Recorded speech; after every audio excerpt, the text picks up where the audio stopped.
من اسهل واطعم والذ الوصفات اللي انت ممكن تعمليها وكمان تنفع لاطفالك في اللانش بوكس البانكيك. بجد سهل جدا وبسيط وبمقادير بسيطة خالص. اول حاجة هنجيب البولة ونحط فيها بيضاية، معلقة كبيرة من السكر، معلقة صغيرة من الفانيليا، وهنبتدي نخلط المكونات مع بعض لحد ما نتأكد ان السكر داب تماما.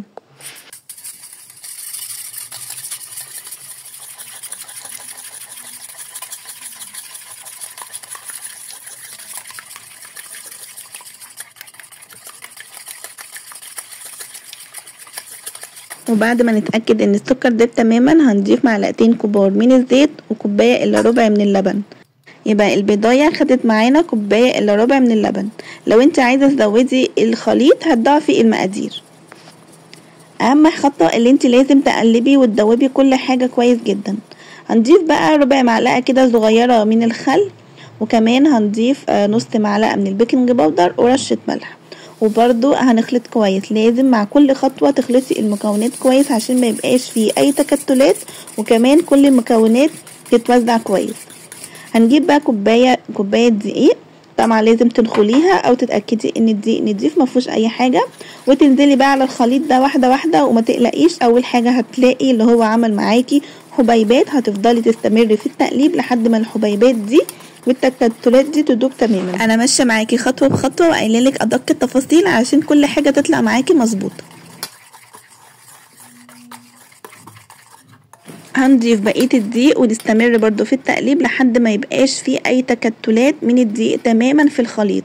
لازم الخليط ما يبقاش فيه اي تكتلات علشان مش هيبقى كويس يعني، وانت بتاكلي كده هتلاقي تكتلات وكلاكيع كده من الدقيق، مش هتبقى لطيفة يعني. لو انت كمان عايزة تتأكدي ان مفيش اي تكتلات ممكن تصفيه او ممكن تعملي الخطوة دي في الخلاط، بس انا شايفة اللي هي مش مستاهلة خالص الخلاط.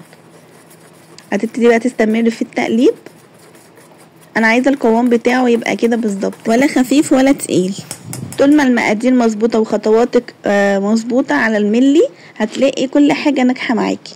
هنجيب بقى ازازة عندك، ازازة مثلا ازازة كاتشب، اي ازازة عندك. عايزة اقولك ان الازازة دي اصلا كانت بتاعة صوص اللي هو الرانش، غسلتها واستعملتها عادي خالص. ممكن تشتري الازايز اللي هي بتاعة الكاتشب بالمايونيز دي، بتتباع برضو من عند اي حد بتاع ادوات منزلية. هنضيف فيها بقى الخليط. عايزه اقولك بجد ان البانكيك اتنسف، بجد انا عملته مرتين ورا بعض، يومين ورا بعض، اتنسف وكان طعمه خطير. هندهن بقى الطاسه زيت، لازم تدهنيها زيت كويس جدا علشان الخليط ما يتلزقش معاكي. اي نعم الخليط فيه زيت بس برضو زيادة تأكيد. هنبتدي بقى نشكلها بالشكل ده. انت بقى عايزه تعمليها دواير عاديه، تعمليها بالشكل ده، بما ان احنا عاملينها لللانش بوكس للاطفال فحبيت ان انا اعمل لهم كده ايه شكل ميكي كده او دبدوب، فيفرحوا بيه لما يجوا ياكلوه. عايزه اقولك بجد كان طعمه خطير، وانا اصلا لوحدي فرحت من الشكل، كنت مبسوطه بيه بقى، ما بالك بقى الاطفال. انت هتلاقي الشكل ما ظبطش معاكي من اول مره، بس استمري وهتلاقي ان الشكل ظبط معاكي واحده واحده. هتبقي متمكنه وهتبقي احسن مني كمان. انا اصلا الاشكال كلها مش شبه بعضها بس عادي يعني قضيناها وكان شكله حلو يعني. حاولت على قد ما اقدر ان انا اظبط ايدي، بس طلع زي ما انتم شايفين بقى. عايزه اقولك بقى ان الوصفه لو عجبتك النهارده يا ريت تحطي لي لايك وتكتبي لي كومنت حلو منك وتشتركي عندي في القناه علشان يوصلك كل جديد انا بعمله. اول ما تلاقي البانكيكيه عملت فقاقيع كده من فوق الوش هتبتدي اللي انت تقلبيها كده، هتتاكدي ان هي استوت من تحت. هنبتدي بقى ايه نقلبها على الوش التاني. لو ما عملتش معاكي فقاقيع ما تجيش جنبها. عملت بقى واحدة كبيرة كده، قلت ان انا احطها كده في الطبق ونعمل عليها برضو شكل حلو قوي هتعجب الاطفال وهتعجبك انت شخصيا. بصوا اول ما عملت فقاقيع بالشكل ده هبتدي ان انا اقلبها وكده هكون اتأكدت اللي هي استوت من الناحية التانية. ما بتاخدش وقت خالص، انت بس لازم تكوني مهدية عليها النار. حاولت بقى ان انا اعمل شكل كده عين وبق كده ومناخير ونوز يعني. حاولت ان انا اعمل شكل كده ايه يفرح الاطفال. انا فرحت بيه والله كان شكله يضحك.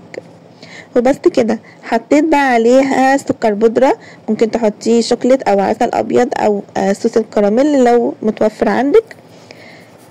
حطي بقى الحاجات اللي انت عايزاها، يعني دي حرية اختيارك وذوقك. بس عايزة اقول لكم بجد ان اتنسفت، انا عملتها يومين ورا بعض وكانت طعمها خطير، ولازم تجربيها بجد ويفرحي اطفالك.